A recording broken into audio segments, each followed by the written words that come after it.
Francis മാർപ്പാപ്പയുടെ പുതിയ ചാക്രിക ലേഖനമായ ഫ്രatelli tutti നമ്മളെല്ലാവരും സഹോദരി സഹോദരന്മാരാണ് എന്ന ആശയമാണ് മുന്നോട്ട് വയ്ക്കുന്നത്. സാഹോദര്യത്തിലേക്കുള്ള ഒരു വിളിയാണ് സഭയുടെ ഈ പുതിയ പ്രബോധനം നമുക്ക് നൽകുന്നത്. പ്രത്യേകിച്ചും മഹാമാരി പടർന്ന് പന്തലിച്ച് നിൽക്കുന്ന ഈ ഒരു സാഹചര്യത്തിൽ ലോകം മുഴുവനും അസ്വസ്ഥതകളും ആകുലതകളും ഉള്ള അവസരത്തിൽ മാനവരാശി മുഴുവനും ഒരു കുടുംബമായി കണ്ട് അതിലുള്ള എല്ലാവരും നമ്മളുടെ സഹോദരി സഹോദരന്മാരായി പരിഗണിച്ചുകൊണ്ട് വ്യക്തിജീവിതത്തെയും കുടുംബജീവിതത്തെയും സമൂഹ ജീവിതത്തെയും വിശാലമായ അർത്ഥത്തിൽ രാഷ്ട്രജീവിതത്തെയും ഈ ലോകത്തെ തന്നെയും മുന്നോട്ട് കൊണ്ടുപോകേണ്ടതിൻ്റെ വലിയ ആവശ്യകതയാണ്, സാഹോദര്യത്തിൻ്റെ വലിയ ഒരു ആവശ്യകതയാണ് ഈ ചാക്രിക ലേഖനം മുന്നോട്ട് വയ്ക്കുന്നത്. 8 അധ്യായങ്ങളും 287 ഖണ്ഡികകളുമുള്ള ഈ ചാക്രിക ലേഖനം വിശുദ്ധ ഫ്രാൻസിസ് അസീസിയുടെ മനോഹരമായ പ്രകൃതിയോടുള്ള കീർത്തനത്തോടുകൂടിയും അതുപോലെ തന്നെ സഹോദരത്തിനു വേണ്ടിയുള്ള പ്രാർത്ഥനയോടുകൂടിയാണ് മാർപ്പാപ്പ അവസാനിപ്പിക്കുന്നത്.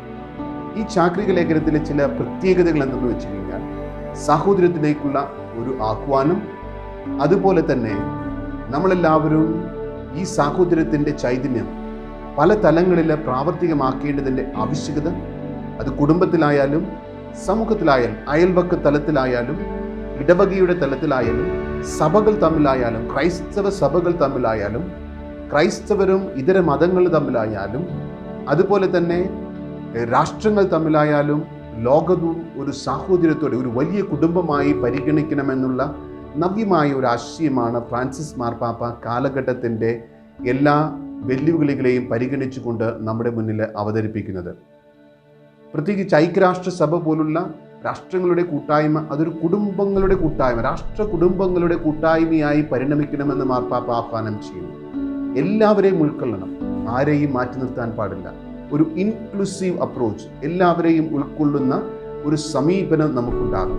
അതൊരു വിശാലമായ ഹൃദയത്തിൻ്റെ തലത്തിലേക്കുള്ള ഒരു ആഹ്വാനമാണ്. എല്ലാവരെയും ഉൾക്കൊണ്ടുകൊണ്ട് ലോകത്തെ കാണുവാനും സമൂഹത്തെ കാണുവാനും ഇടവകകളെ കാണുവാനും അയൽപക്കങ്ങളെ കാണുവാനും കുടുംബത്തെ പോലും കാണാനും നമുക്ക് സാധിക്കും. പ്രത്യേകിച്ചും നമ്മൾക്ക് ജീവിക്കുന്ന ലോകത്തിലും സമൂഹത്തിലും വ്യക്തികളെല്ലാം പലതരത്തിലുള്ള അതിർവരമ്പുകൾ നിർണ്ണയിക്കപ്പെട്ട് മാറ്റി നിർത്തപ്പെടുന്ന സാഹചര്യത്തിൽ അത് ഭാഷയുടേതാകാം, അല്ല എങ്കിൽ ജാതിയുടേതാകാം, മതത്തിൻ്റെതാകാം, രാഷ്ട്രീയത്തിൻ്റെതാകാം, പലതരത്തിൽ വകതിരിക്കപ്പെടുന്ന ഒരു സാഹചര്യത്തിൽ എല്ലാവരെയും ഒന്നിച്ചു കാണുവാനുള്ള ഒരു ആഹ്വാനം നൽകും. പ്രത്യേകിച്ചും സ്ത്രീകൾക്ക് വലിയ പരിഗണന നൽകുവാനും സ്ത്രീകളെ എല്ലാ മേഖലയിലും മുൻപന്തിയിൽ കൊണ്ടുവരാനും സാധിക്കണമെന്ന് മാർപ്പാപ്പ ഈ ചാക്രിക ലേഖനത്തിലൂടെ നമ്മെ പഠിപ്പിക്കുന്നുണ്ട്. അതുപോലെ തന്നെയാണ് സമാധാനത്തിന് വേണ്ടിയുള്ള പ്രവർത്തനങ്ങളും.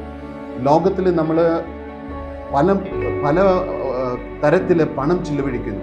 അതിൽ ബഹുഭൂരിഭാഗവും ധനം ചിലവഴിക്കുന്നത് കൊല്ലുവാൻ വേണ്ടിയിട്ട്, രാഷ്ട്രങ്ങൾ ആയുധങ്ങൾ വാങ്ങിക്കൂട്ടുവാൻ വേണ്ടിയിട്ടാണ്. വലിയ വലിയ ആയുധ ശേഖരങ്ങൾ നിർമ്മിക്കുവാനും ഉണ്ടാക്കുവാനും വേണ്ടിയിട്ടാണ് ഭീമമായ തുക ചെലവഴിക്കുക.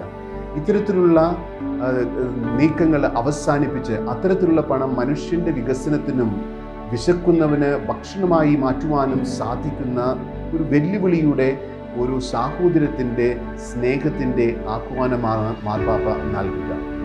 എല്ലാ തലത്തിലും സാഹോദര്യം ഉൾക്കൊള്ളാനായിട്ട് സാധിക്കണം.